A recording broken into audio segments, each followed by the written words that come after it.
ಸ್ವಲ್ಪ ಆವಾಜ್ ಮಾಡಬೇಡ್ರಿ ಪ್ಲೀಸ್. ಮೊದಲನೇದಾಗಿ ಇವತ್ತು ನಮ್ಮ ಗೃಹ ಕಚೇರಿಯಲ್ಲಿ ಕರೆದಂತ ಪತ್ರಿಕಾಗೋಷ್ಠಿಗೆ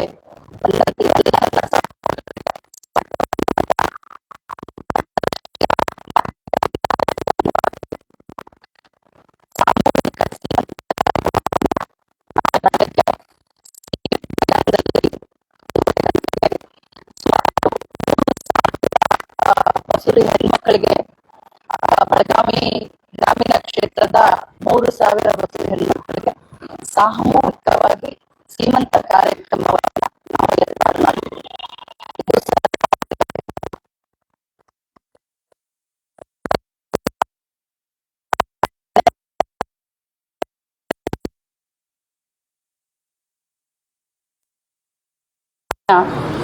ಅಂಗವಾಗಿ ಏರ್ಪಡಿಸಿದಂತ ಅನೇಕ ಆಟಗಳಿರಬಹುದು, ಅನೇಕ ಕಾಂಪಿಟೇಷನ್ ನಲ್ಲಿ ಗೆದ್ದಂತ ಎಲ್ಲ ಹಿರಿಯ ನಾಗರಿಕರಿಗೆ ಸತ್ಕರಿಸುವಂತ ಒಂದು ಕಾರ್ಯಕ್ರಮ. ಜೊತೆಯಲ್ಲಿ ವಿಶ್ವ ಅಂಗವಿಕಲರ ದಿನಾಚರಣೆಯ ಅಂಗವಾಗಿ ಸುಮಾರು 100 ಜನ ವಿಕಲಚೇತನರಿಗೆ ತ್ರಿಚಕ್ರ ವಾಹನವನ್ನ ಕೊಡೋದಾಗ್ಲಿ ಅಥವಾ ಅಂಧ ಮಕ್ಕಳಿಗೆ ಬ್ರೈಲ್ ಲ್ಯಾಪ್ಟಾಪ್ ಕೊಡೋದಾಗ್ಲಿ ಅನೇಕ ಇಂಥ ಒಂದು ಉತ್ತಮವಾದಂತ ಒಳ್ಳೆಯ ಕಾರ್ಯಕ್ರಮವನ್ನ ನಾಳೆ ಸಿಪಿಎಡ್ ಮೈದಾನದಲ್ಲಿ ಹಮ್ಮಿಕೊಂಡಿದ್ದೀವಿ. ಅದರಲ್ಲೂ ರಾಜ್ಯದಲ್ಲಿನೇ ಪ್ರಥಮ ಬಾರಿ 3,000 ಸಾಮೂಹಿಕ ಸೀಮಂತ ಕಾರ್ಯಕ್ರಮವನ್ನ ನೂತನವಾಗಿ, ಯಾಕಂತಂದ್ರೆ ನಮಗೆ ಹುಟ್ಟುವಂತ ಮಕ್ಕಳು, ನಮ್ಮ ಇಲಾಖೆಯ ಮುಖ್ಯ ಉದ್ದೇಶ ಏನು ಅಂತಂದ್ರೆ 3 ತಿಂಗಳು ಗರ್ಭಿಣಿಯಿಂದ ಹಿಡ್ಕೊಂಡು 100 ವರ್ಷದ ಮನುಷ್ಯನ ಬದುಕನ್ನ ಕಟ್ಟಲಿಕ್ಕೆ ನಮ್ಮ ಇಲಾಖೆ ಕೆಲಸವನ್ನ ಮಾಡುತ್ತೆ, ಸೇವೆಯನ್ನ ಮಾಡುತ್ತೆ. ಸೊ ಅದರಲ್ಲೂ ಕೂಡ ಸದೃಢವಾದಂತ ಮಕ್ಕಳು ನಮ್ಮ ಸಮಾಜದಲ್ಲಿ ಹುಟ್ಲಿ ಅನ್ನುವಂತ ಪೌಷ್ಟಿಕಾಂಶವನ್ನ ಕೊಟ್ಕೊಂಡು ಏನು ನಾವು ನಮ್ಮ ಇಲಾಖೆಯಿಂದ ಸಾಮಾಜಿಕ ರಾಜ್ಯದ ಮಹಿಳೆಯರ ಸೇವೆಯನ್ನ ಮಾಡ್ತೀವಿ.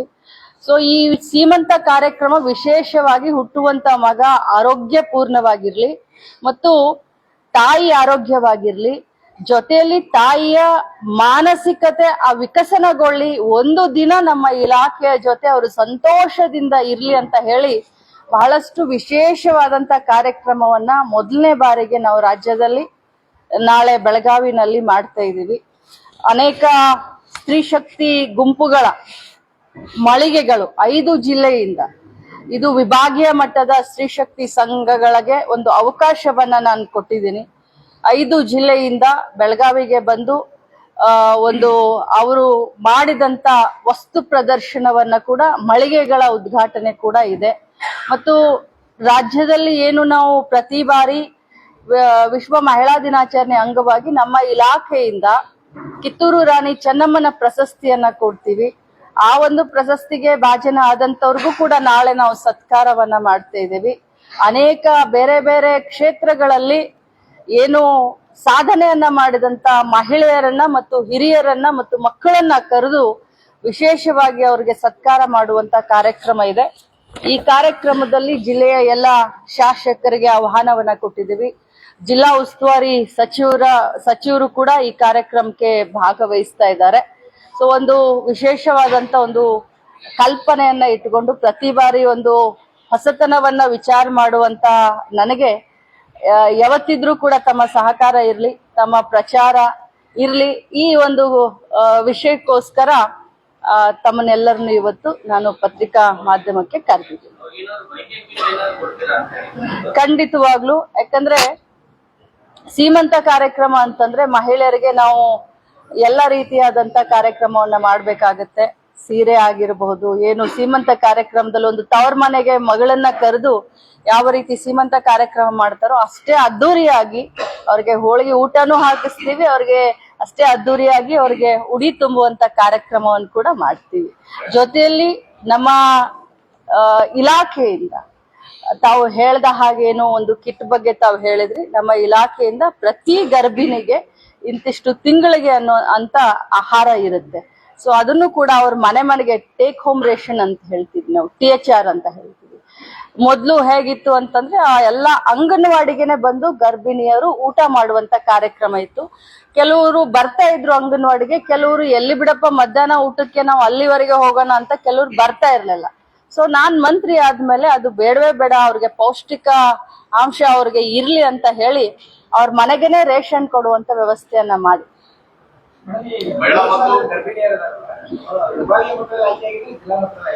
ಜಿಲ್ಲಾ ಮಟ್ಟನೂ ಇಲ್ಲ, ವಿಭಾಗಿ ಮಟ್ಟದಿಲ್ಲ, ಪ್ಯೂರ್ಲಿ ನನ್ನ ಕ್ಷೇತ್ರದವರಿದ್ದಾರೆ. ಸೊ ಸಾಂಕೇತಿಕವಾಗಿ ಅಂದ್ರೆ ಇದು ಪ್ರಥಮ ಒಂದು ಏನ್ ಹೇಳ್ತಾರೆ ಪ್ರಯತ್ನ ಅಂತ ಹೇಳ್ಬೇಕು. ಅದಕ್ಕೆ ನನ್ನ ಕ್ಷೇತ್ರದಿಂದನೇ ನಾನು ಮಹಿಳೆ ಇದ್ದು, ನಾನು ಕೂಡ ಮಹಿಳಾ ಮಕ್ಕಳ ಇಲಾಖೆ ಸಚಿವೆ ಆಗಿ ಮೊದಲು ನನ್ನ ಕ್ಷೇತ್ರದಿಂದ ಶುರು ಮಾಡೋಣ ಅಂತ ಇವತ್ತು ನನ್ನ ಕ್ಷೇತ್ರದಲ್ಲಿದೆ. 26ನೇ ತಾರೀಕು ಬಳ್ಳಾರಿನಲ್ಲಿ ಮಾಡ್ತೇವೆ.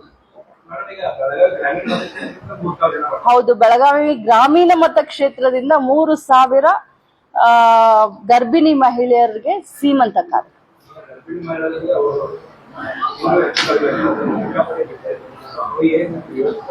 ಜರ್ಮನಿ ಟೆಂಟ್ ಅನ್ನ ಅದಕ್ಕೋಸ್ಕರ ಹಾಕ್ಸಿದೀನಿ.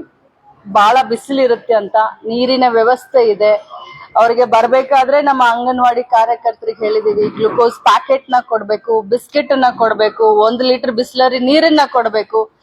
ಎಲ್ಲಾ ಕಾರ್ಯಕ್ರಮ ಮುಗಿದ್ಮೇಲೆ ಅವ್ರಿಗೆ ಹೋಳಿಗೆ ಊಟ ಕೂಡ ಹಾಕ್ಸಿ ಪ್ರೀತಿಯಿಂದ ಕರ್ಕೊಂಡ್ ಬರ್ತೀವಿ, ಪ್ರೀತಿಯಿಂದ ಬೆಳ್ಕೊಡ್ತೀವಿ.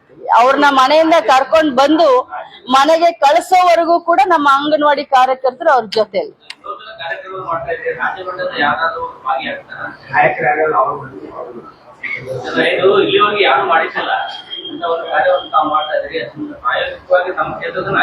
ಪ್ರಾಯೋಗಿಕವಾಗಿ ಇದು ಮೊದಲನೇ ಪ್ರಯತ್ನ ನಮ್ದು. ನಾವೆಲ್ಲ ರಾಜ್ಯ ಮಟ್ಟದ ನಾಯಕರು, ನೀವೆಲ್ಲ ನಮ್ಮನ್ನ ರಾಜ್ಯ ಮಟ್ಟದ ನಾಯಕರನ್ನೇ ಮಾಡಿದೀರಾ. ನಮ್ಮ ಜಿಲ್ಲೆಗೆ, ನಮ್ಮ ತಾಲೂಕಿಗೆ ಸೀಮಿತ ಇಟ್ಟಲ್ಲ, ಮಾಧ್ಯಮದ ಎಲ್ಲರ ಸಹಕಾರದಿಂದ. ಸತೀಶ್ ಜಾರಕಿಹೊಳಿ ಅವರು ನಾವು ಅಂತಂದ್ರೆ ರಾಜ್ಯ ಮಟ್ಟದ ನಾಯಕರೇ ಅಂತ.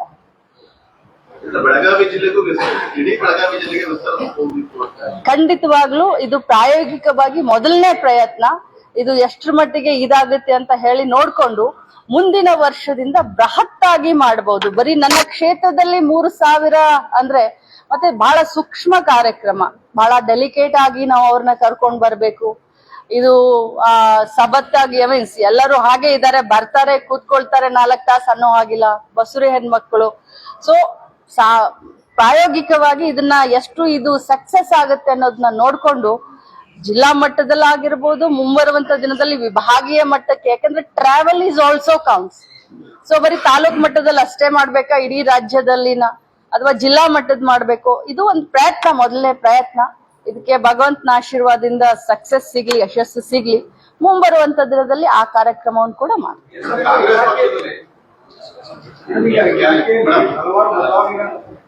ಇಲಾಖೆಯಲ್ಲಿ ಹಲವಾರು ಬದಲಾವಣೆಗಳನ್ನು ತರ್ತಾ ಇದ್ದಾರೆ. ಈ ಯೋಜನೆಗಳಲ್ಲಿ ಅಂಗನವಾಡಿ ಕಾರ್ಯಕರ್ತರು ಮತ್ತು ಸಹಾಯಕರ ಪಾತ್ರ ಬದಲಾಗಿರುತ್ತೆ. ನಿವೃತ್ತ ಅಂಗನವಾಡಿ ಕಾರ್ಯಕರ್ತರು ಮತ್ತು ಸಹಾಯಕರಿಗೆ ಈಗಾಗಲೇ ನಾವು ಮಾರ್ಚ್ 8ನೇ ತಾರೀಕು ಸಾಂಕೇತಿಕವಾಗಿ 4 ಜನರಿಗೆ ಗ್ರಾಚ್ಯುಟಿಯನ್ನ ಕೊಟ್ಟಿದ್ದೇವೆ. ನಮ್ಮ ಅಂಗನವಾಡಿ ಕಾರ್ಯಕರ್ತರ ಸಹಾಯಕರ ಬೇಡಿಕೆ ಏನು ಅಂತಂದ್ರೆ 2011ಕ್ಕೆ ಅವ್ರೇನು ಪ್ರಥಮ ಬಾರಿಗೆ ಅವ್ರು ರಿಟೈರ್ಡ್ ಆದ್ರು. ಮುಂಚೆ ಹೇಗಾಗಿತ್ತು, 2011ಕ್ಕಿಂತ ಮುಂಚೆ ಅವ್ರಿಗೆ ರಿಟೈರ್ಮೆಂಟ್ ಪೀರಿಯಡ್ ಇರ್ಲಿಲ್ಲ, ಫಿಕ್ಸ್ ಆಗಿರ್ಲಿಲ್ಲ. 1975ನೇ ಇಸ್ವಿನಲ್ಲಿ ಇಂದಿರಾ ಗಾಂಧೀಜಿ ಅವರ ಈ ಒಂದು ನರಸೀಪುರ ಮೈಸೂರಿನಲ್ಲಿ ಅಂಗನವಾಡಿಯನ್ನ ಪ್ರಥಮ ಬಾರಿಗೆ ಶುರು ಮಾಡಿದ್ರು. ಅಲ್ಲಿಂದ ಕೆಲಸ ಮಾಡಿದವರು 2011ರವರೆಗೆ ಅವ್ರಿಗೆ ಇದೇ ವಯಸ್ಸಿಗೆ ನೀವು ರಿಟೈರ್ಡ್ ಆಗ್ಬೇಕು ಅಂತ ಕಾನೂನು ಇರ್ಲಿಲ್ಲ. ಬಟ್ 2011ಕ್ಕೆ ಬಂದ ಮೇಲೆ ಅವ್ರ ರಿಟೈರ್ಮೆಂಟ್ ಸ್ಟಾರ್ಟ್ ಆಯ್ತು. ಸೊ ಅವರ ಬೇಡಿಕೆ 2011ರಿಂದ ನಮಗೆ ಕೊಡಿ ಅಂತ. ಆದ್ರೆ 2023 ಫೆಬ್ರವರಿ 17ರಂದು ಬೊಮ್ಮಾಯಿ ಅವರ ಸರ್ಕಾರ ಒಂದು ಡಿಸಿಷನ್ ಮಾಡಿತು. 2023 ನಂತರ ಯಾರು ರಿಟೈರ್ಡ್ ಆಗ್ತಾರೋ ಅಂತವರಿಗೆ ನಾವು ಗ್ರಾಚ್ಯುಟಿಯನ್ನ ಕೊಡಬೇಕು ಅಂತ ಸರ್ಕಾರದ ಆದೇಶ ಇದೆ. ಸೊ ಅದಕ್ಕೆ ನಾವು ಕೂಡ ಈಗ ವಿಚಾರ ಮಾಡ್ತಾ ಇದೀವಿ. 11ರಿಂದ ಕೊಡ್ಬೇಕು, 23ರಿಂದ ಕೊಡ್ಬೇಕು, ಅಥವಾ 2 ವರ್ಷ ಮಾಡ್ಕೊಂಡು ಅವರ ಬೇಡಿಕೆಯನ್ನ ಈಡೇರಿಸಬೇಕು ಅಂತ. ಬಟ್ ಗ್ರಾಚ್ಯುಟಿಯನ್ನ ನಾವು ಈಗಾಗಲೇ 39 ಕೋಟಿಯನ್ನ ನಾವು 23ನೇ ವರ್ಷದಿಂದ 2023ನಿಂದ ಯಾರ ರಿಟೈರ್ಡ್ ಆಗಿದ್ದಾರೆ ಅವ್ರಿಗೆ 39 ಕೋಟಿ ಗ್ರಾಚ್ಯುಟಿಯನ್ನ ನಾವು ಹಂತವಾಗಿ ಕೊಡ್ತಾ ಇದ್ದೀವಿ. ರಾಜ್ಯ ಕಾಂಗ್ರೆಸ್ನಲ್ಲಿ ಹನಿ ಟ್ರ್ಯಾಪ್ ಸದ್ದು ಮಾಡ್ತಾ ಇಲ್ಲ. ಸದನದಲ್ಲಿ ಗೌರವಾನ್ವಿತ ಸಚಿವರು, ಬಹಳ ಹಿರಿಯ ಸಚಿವರು ತಮಗೆ ಆದಂತ ಅನುಭವವನ್ನ ಹಂಚಿಕೊಂಡಿದ್ದಾರೆ. ಇದು ಹೋಮ್ ಮಿನಿಸ್ಟ್ರು ಈಗಾಗಲೇ ಈ ಪ್ರಶ್ನೆ ಬಗ್ಗೆ ರಿಯಾಕ್ಟ್ ಮಾಡಿದ್ದಾರೆ. ಮಾನ್ಯ ಮುಖ್ಯಮಂತ್ರಿಗಳು ಕೂಡ ಈ ಬಗ್ಗೆ ರಿಯಾಕ್ಟ್ ಮಾಡಿದ್ದಾರೆ. ಸೊ ಇದು ಪ್ಯೂರ್ಲಿ ಮಾನ್ಯ ಸಚಿವರಾದಂತ ರಾಜನ್ ಅವರಿಗೆ ಸಂಬಂಧಪಟ್ಟಂತದ್ದು. ಆದ್ರೆ ಇದು ಬಹಳ ದುರದೃಷ್ಟಕರ. ಈ ರೀತಿ ಎಲ್ಲೂ ಆಗಬಾರ್ದು, ಯಾರಿಗೂ ಆಗಬಾರ್ದು. ಸೊ ಹೇಗೆ ಸಚಿವರು ಡಿಸಿಷನ್ ತಗೊಳ್ತಾರೆ, ಯಾವ ರೀತಿ ಮುಖ್ಯಮಂತ್ರಿಗಳು ಮತ್ತು ಹೋಮ್ ಮಿನಿಸ್ಟ್ರು ಇದನ್ನ ಮಾಡ್ತಾರೆ, ಆ ರೀತಿ ಆಗುತ್ತೆ.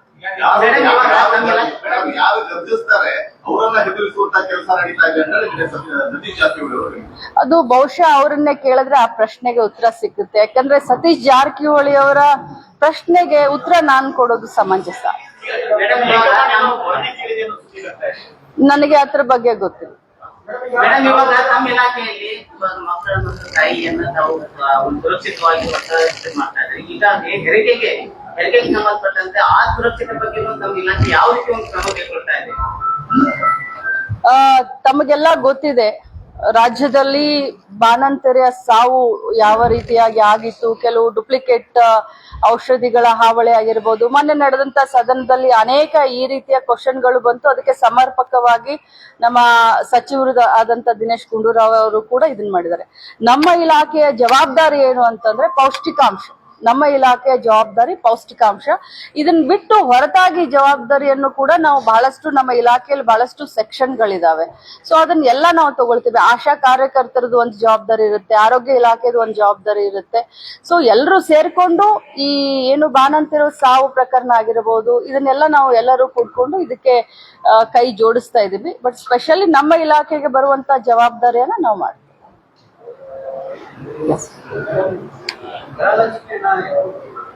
ಈಗ ತಾನೇ ಬಜೆಟ್ ಮುಗಿಸ್ ಬಂದಿದ್ದೀನಿ. ಬಜೆಟ್ ನಲ್ಲಿ ಎಲ್ಲರೂ ಬ್ಯುಸಿ ಆಗಿದ್ರು. ನಿಮಗೆ ಗೊತ್ತು, 30 ಮಾರ್ಚು ಇದು ಇಯರ್ ಎಂಡ್ ಇರುತ್ತೆ. ತಮಗೆಲ್ಲರಿಗೂ ಗೊತ್ತು, 31 ಮಾರ್ಚು ಇಯರ್ ಎಂಡ್ ಇರುತ್ತೆ. ಸೊ ಈ 31 ಮಾರ್ಚ್ ಮುಗಿದ ತಕ್ಷಣ ಉಳಿದ 2 ಕಂತಿನ ಹಣವನ್ನ ಬಿಡುಗಡೆ ಮಾಡಿ. ಗ್ಯಾರಂಟಿ ಬಗ್ಗೆ ಆಶ್ವಾಸನೆ ತಮ್ಮ ಗ್ಯಾರಂಟಿ ಬಗ್ಗೆ ಏನದು 6ನೇ ಗ್ಯಾರಂಟಿ? ಕಾರ್ಯಕರ್ತರಿಗೆ ಒಂದು ಗೌರವಧನವನ್ನು ಹೆಚ್ಚಳ ಮಾಡ್ತೀವಿ. ಬಹಳಷ್ಟು ಹೋಮ್ ವರ್ಕ್ ಮಾಡ್ಕೊಂಡು ಬಂದಿದ್ದಾರೆ ನನ್ನ ಅಣ್ಣ ತಮ್ಮಂದ್ರು. 6ನೇ ಗ್ಯಾರಂಟಿ ಬಗ್ಗೆ ಅಂತೂ ನನಗೆ ಗೊತ್ತಿಲ್ಲ. ಬಟ್ ನಮ್ಮ ಅಂಗನವಾಡಿಯ ಯೂನಿಯನ್ ಎಲ್ಲ ಲೀಡರು ನನ್ನ ಗಮನಕ್ಕೆ ತಂದಿದ್ದಾರೆ. ಮಾನ್ಯ ಮುಖ್ಯಮಂತ್ರಿಗಳ ಜೊತೆ ನಮ್ಮ ಅಂಗನವಾಡಿಯ ಯೂನಿಯನ್ಗಳ ಲೀಡರ್ಗಳ ಮೀಟಿಂಗ್ ಅನ್ನು ಕೂಡ ಮಾಡಿಸಿದ್ದೀನಿ. ಸೊ ತಮ್ಮೆಲ್ಲರಿಗೂ ಹೇಳಲಿಕ್ಕೆ ನನಗೆ ಸಂತೋಷ ಅನ್ಸುತ್ತೆ. ಅವರ ಒಂದು ಬೇಡಿಕೆಗೆ, ಯಾಕಂತಂದ್ರೆ 2017ಕ್ಕೆ ಮಾನ್ಯ ಮುಖ್ಯಮಂತ್ರಿಗಳಾದಂತ ಸಿದ್ದರಾಮಯ್ಯನವರು ಇದ್ದಾಗ್ಲೇನೆ ಅವರ ಗೌರವಧನವನ್ನ 2,000 ಹೆಚ್ಚಿಗೆ ಮಾಡಿ, ಅದಾದ್ಮೇಲೆ ಯಾವ ಸರ್ಕಾರಗಳು ಹೆಚ್ಚಿಗೆ ಮಾಡ್ಲಿಲ್ಲ. ಆಮೇಲೆ ಕೇಂದ್ರ ಸರ್ಕಾರ ಬರೀ 2,000 ಕೊಡುತ್ತೆ. ಅದಕ್ಕೆ 9,000 ರೂಪಾಯಿ, 9,500 ರೂಪಾಯಿಯನ್ನ ರಾಜ್ಯ ಸರ್ಕಾರ ಕೊಡುತ್ತೆ ಗೌರವಧನ. ಕೇಂದ್ರದಿಂದ ಬರೀ 2,500 ಬರುತ್ತೆ. ಸೊ ಕೇಂದ್ರದಲ್ಲೂ ಕೂಡ ಸುಮಾರು 15 ವರ್ಷದಿಂದ ಅಂಗನವಾಡಿಯ ಕಾರ್ಯಕರ್ತರಾಗ್ಲಿ ಸಹಾಯಕಿಯರಾಗ್ಲಿ ಗೌರವಧನ ಹಂಚಿಕೆ ಮಾಡ್ಲಿಲ್ಲ. ಸೊ ನಾವು ಈ ಬಜೆಟ್ ನಲ್ಲಿ ಘೋಷಣೆ ಮಾಡಿದೀವಿ, ಕಾರ್ಯಕರ್ತರಿಗೆ 1,000 ರೂಪಾಯಿ, ಸಹಾಯಕಿಯರಿಗೆ 500 ನಾವು 750 ನಾವು ಘೋಷಣೆ ಮಾಡಿದೀವಿ. ಅವರು 6ನೇ ಗ್ಯಾರಂಟಿಯ ಬೇಡಿಕೆ ಏನಿದೆಯೋ, ಇನ್ನು 3.5 ವರ್ಷ ನಮ್ಮ ಸರ್ಕಾರ ಸದೃಢವಾಗಿದೆ. ಅಷ್ಟರೊಳಗಡೆ ಅವರ 6ನೇ ಗ್ಯಾರಂಟಿ ಕೂಡ ಈಡೇರಿಸ್ತೀವಿ. ಬೆಳಗಾವಿ ವಿಭಜನೆ ಮಾತಾಗುತ್ತೆ, ವಿಭಜನೆ ಆಗುತ್ತೆ ಅಂತೆಲ್ಲ ನಿರೀಕ್ಷೆಗಳಿತ್ತು. ನಾವು ಕೂಡ ವಿಚಾರವಾಗಿ ಧ್ವನಿ ಎತ್ತಿದ್ರಿ. ಹೌದು, ಅದ್ರ ಬಗ್ಗೆ ಇನ್ನೊಮ್ಮೆ ಮಾತಾಡ್ತೀನಿ. ನಂದು ಪ್ರಮುಖವಾಗಿ ಬ್ರದರ್ ತಮ್ಗೆಲ್ಲರಿಗೂ ಕೈ ಮುಗಿದು ಕೇಳ್ಕೊಳ್ತೀನಿ, ನಾನು ಏನೇ ಕಾರ್ಯಕ್ರಮ ಮಾಡಿದ್ರು ಬಹಳ ವಿನೂತನವಾಗಿ ವಿಶೇಷವಾಗಿ ಮಾಡ್ತೀನಿ. ಇದು ನಾಳೆ ಒಂದು ಕಾರ್ಯಕ್ರಮ ಮಾದರಿ ಆಗ್ಲಿ ಅನ್ನೋದು ನನ್ನ ಆಸೆ. ಎಲ್ಲರಿಗೂ ಒಂದು ದಿನ ಅವರು ಬಂದು ಮನೆ ಬಿಟ್ಟು ಈಚೆ ಬಂದು ಸರ್ಕಾರಿ ಕಾರ್ಯಕ್ರಮದಲ್ಲಿ ಸರ್ಕಾರ ಮನೆ ಬಾಗಿಲಿಗೆ ಹೋಗಿ ಅವ್ರು ಮಾಡ್ತಾ ಇದೆ ಅಂದ್ರೆ ಸರ್ಕಾರ ಕೂಡ ಈ ರೀತಿ ಮಾಡ್ಬೋದಂತ ಅವ್ರು ಆನಂದಿಸ್ಬೇಕು. ಅದು ನನ್ನ ಇಂಟೆನ್ಷನ್ ಇದೆ. ಜಿಲ್ಲಾ ವಿಭಜನೆ ಆಗಿರ್ಬೋದು, ಇನ್ನೊಂದು ನೀವೇನೋ ಕೇಳಿದ್ರಿ ಅದ್ರ ಬಗ್ಗೆ ಆಗಿರ್ಬೋದು, ನೀವು ನಾಳೆ ಸಾಯಂಕಾಲ ಕೇಳಿ ನಾನು ಖಂಡಿತವಾಗ್ಲೂ